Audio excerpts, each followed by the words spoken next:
Assalamualaikum warahmatullahi wabarakatuh.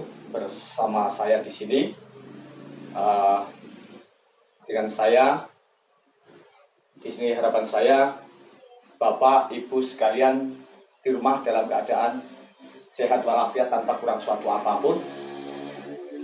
Baik, Bapak Ibu sekalian, di sini saya akan memberikan sebuah tip. Tip ini tentunya sangat bermanfaat sekali bagi kita semua, bagi Bapak Ibu juga. Karena apa? Tip yang akan saya berikan ini adalah mengenai bagaimana cara meningkatkan kecerdasan atau daya pikir anak. Nah, karena apa, Bapak Ibu sekalian? Anak itu ada suatu anugerah. Jadi bagaimana perhatian orang tua kepada anak ini sudah semestinya bila diberikan lebih. Karena apa? Sebagai orang tua tidak menginginkan anaknya seperti orang tua. Seandainya orang tua yang bodoh, tentunya kita tidak menginginkan anak itu akan ikut-ikutan bodoh seperti kita. Nah, dalam tips kali ini ada beberapa hal yang perlu diperhatikan, yaitu tentang anak itu sendiri. Yang pertama, bagaimana agar menjaga ataupun mempertahankan daya pikir anak, daya tangkap atau serap otak anak itu bertahan, itu bagaimana? Yang pertama tentunya ini jangan dilakukan, jangan sampai kita sebagai orang tua melakukan bentakan, apalagi anak itu masih dalam masa pertumbuhan. Nah, kita jangan sampai mendak, karena dalam satu kali bentakan yang membuat seorang anak itu kaget, tentu itu akan memutus satu saraf dari otak anak itu sendiri. Kemudian yang kedua itu adalah kita harus selalu memberikan kasih sayang. Kalau anak itu masih TK sederajat, itu tentunya biasa kita peluk ya, kita pangku, kemudian sambil kita usap-usap kepalanya, kita sayang. Nah, itu. Yang jelas kekerasan itu kita jauhkan sebisa mungkin, jangan sampai kita membentak, itulah. Namun Bapak Ibu sekalian, apabila memang si anak ini dasarnya ini memang sudah mempunyai kekurangan dalam daya pikirnya, itu karena apa? Karena oksigen di dalam otak anak itu keterbatasannya sangat terbatas sekali, oksigennya kurang. Nah, seandainya anak itu tadi sedang memikirkan sesuatu, kemudian sedikit mengalami kelelahan, maka oksigen yang ada di dalam otak ini akan menurun. Nah, di sini akan saya sampaikan bagaimana cara memompa kembali atau memberikan oksigen kembali ke otak anak. Ini adalah dengan satu cara merefleksi saraf yang menuju ke otak. Ya, karena apa? Apabila peredaran darah yang menuju ke saraf otak ini lancar, maka asupan oksigen ini pun juga akan bagus, akan stabil. Nah, itu yang perlu diperhatikan. Kemudian di sini akan saya berikan juga bagaimana apabila anak itu sendiri memang daya tangkapnya kurang. Terus apa yang harus kita lakukan? Di sini akan saya berikan beberapa tips. Yang pertama, ini langkahnya sangat mudah.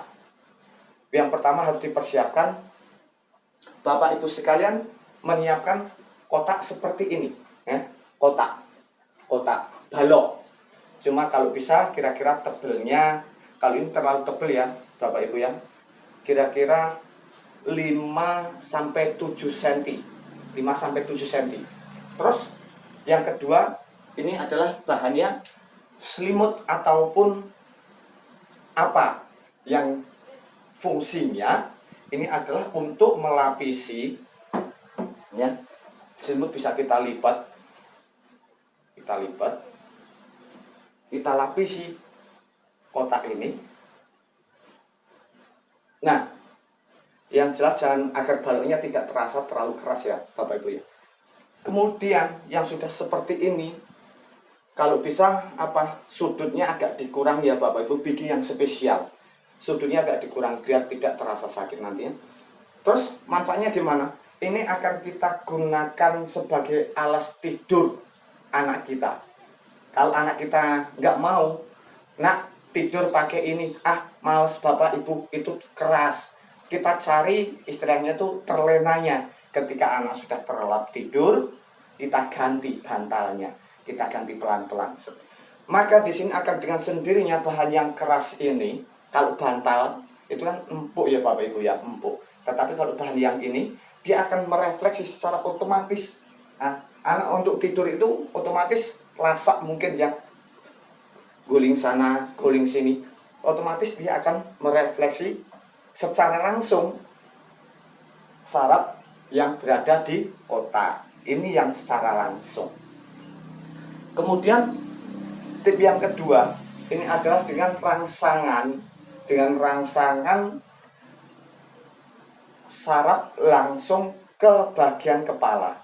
Bagian kepala, maaf ya ini saya buka peci. Ini di bagian umbun-umbun, ya, ini berikan sentilan-sentilan halus, tak tak tak tak tak tak tak tak tak kayak gitu ya. Nah, kayak gini. Terus kira-kira 2-3 menit.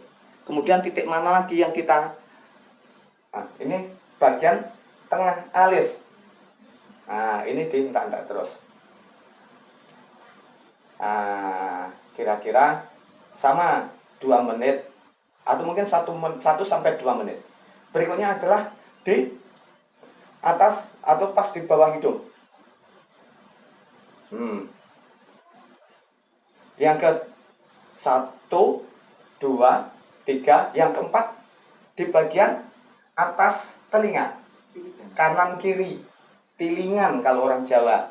Nah, di sini akan terasa deng deng deng deng deng deng ya gitu. Kemudian berikutnya di belakang atau belakang bawah telinga. Nah, ini ya, pas yang bagian legok ini. Tak tak tak tak tak. Nah, ini. Kemudian bagian tengkuk pas di habis tulang, ya, tulang kepalanya itu. Ini dilakukan pengurutan ke arah dalam leher.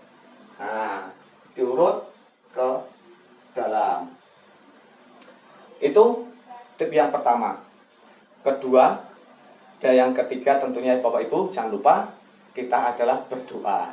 Mohon kepada Allah, kita pasrahkan dengan ikhtiar, semoga Allah memberikan keberhasilan dan meningkatkan daya serap otak anak Bapak Ibu sekalian. Baik ya, di sini sudah saya sampaikan, selamat mencoba, semoga bermanfaat. Wabillahi taufiq wal hidayah. Wassalamualaikum warahmatullahi wabarakatuh. Jangan lupa untuk subscribe, like, share, dan komennya agar channel ini terus berkembang dan bisa memberikan tips-tips yang lainnya yang bermanfaat untuk Bapak Ibu sekalian. Terima kasih.